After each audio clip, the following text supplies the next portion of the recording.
IndiHome, dekatkan pengalaman. Dari Telkomsel. Badan Nasional Penanggulangan Terorisme BNPT bersama Densus 88 Anti Teror mengungkap perekrutan anak-anak dan pelajar yang masuk dalam jaringan teroris. Assalamualaikum warahmatullahi wabarakatuh. Selamat siang. Dari hasil pengungkapan, sebanyak 5 orang yang telah berhasil diamankan, 2 diantara sebagai perekrut anak-anak calon teroris. Para pelaku berinteraksi dengan korban hanya melalui internet dan game online. Korban yang terjerat kemudian dimasukkan ke dalam grup komunikasi khusus yang tidak bisa diakses oleh umum. Di dalam grup tersebutlah kemudian korban diberi paham ideologi terorisme. Kerentanan anak yang merekrut jaringan terorisme dipengaruhi beberapa faktor, diantaranya karena memiliki latar belakang sebagai korban bullying dan masalah dalam keluarga. Di tahun 2025 ini, Densus 88 mensinyalir terdapat lebih dari 110 anak sedang teridentifikasi paham radikalisme. Kebanyakan para korban berasal dari Jawa Barat dan DKI Jakarta. Anak-anak yang terpapar radikalisme saat ini sudah ditangani bersama dengan Kementerian Pemberdayaan Perempuan dan Anak, Komisi Perlindungan Anak, dan Kementerian Sosial.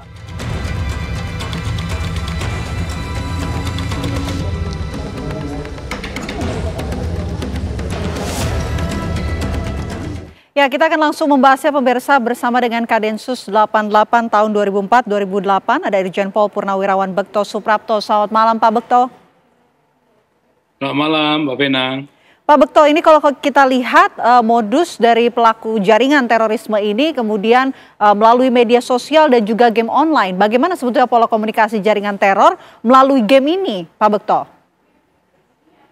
Polisi harus ekstra hati-hati menerima informasi. Ini Densus memang tugasnya adalah memonitor semua kegiatan terorisme, termasuk memonitor kegiatan orang-orang yang menyebarkan ideologi radikal, ya, merekrut dengan game-game online, membuat bom dan sebagainya. Tetapi prinsipnya polisi harus terus penasaran dan waspada dengan informasi ini, tidak cepat-cepat mengambil kesimpulan, ya, bahwa ini kaitannya pasti dengan peledakan misalnya yang terjadi di SMA 72. Itu sangat berbahaya. Oke, Pak Bekto, kalau kita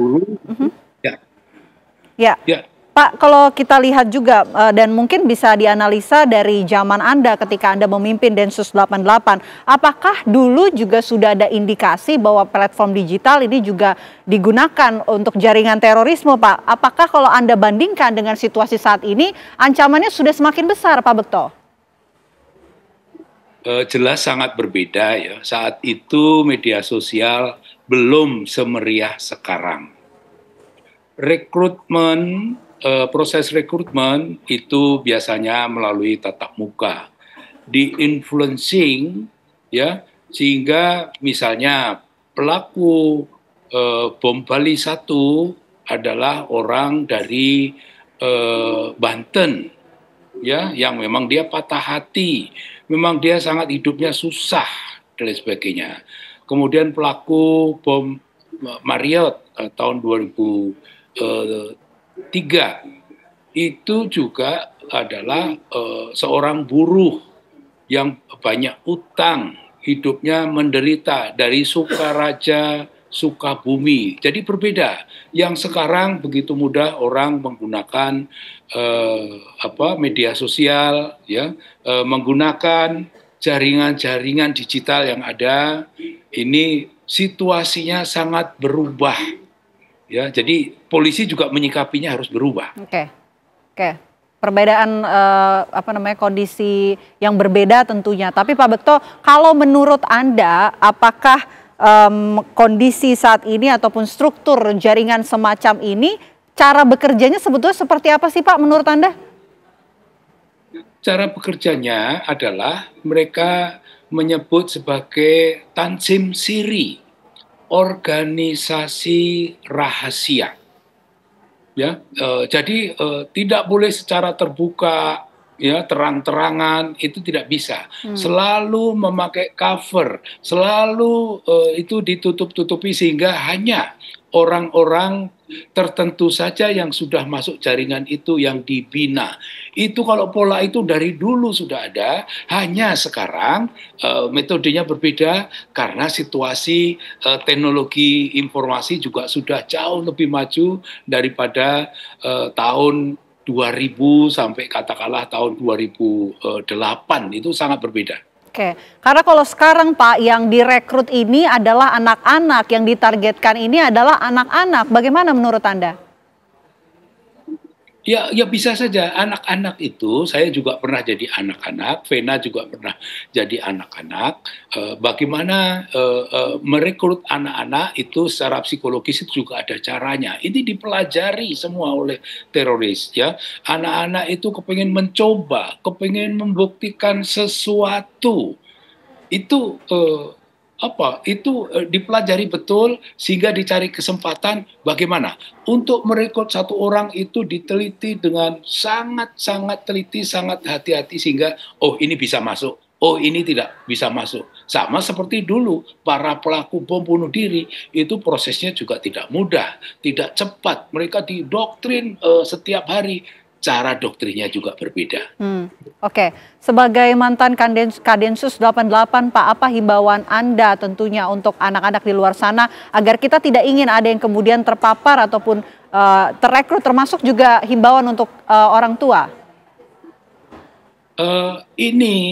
Sekarang ini ya, paham radikal itu juga jalan terus. Ya, terus berjalan secara clandestine atau secara rahasia. Tentu ini bukan hanya menjadi tanggung jawab polisi saja, jadi tanggung jawab Densus saja, tetapi juga menjadi tanggung jawab orang tua, menjadi tanggung jawab sekolah, menjadi tanggung jawab pemerintah, ya, regulator yang kaitannya dengan ini. Begitu banyak, kita membuka saja saat ini, kita buka YouTube, cara membuat bom. Itu begitu banyak sekali, berhalaman-halaman. Kita bisa lihat langsung di layar screen kita. Itu kalau zaman saya dulu sudah ada seperti ini, tentu saya juga akan coba-coba untuk bikin.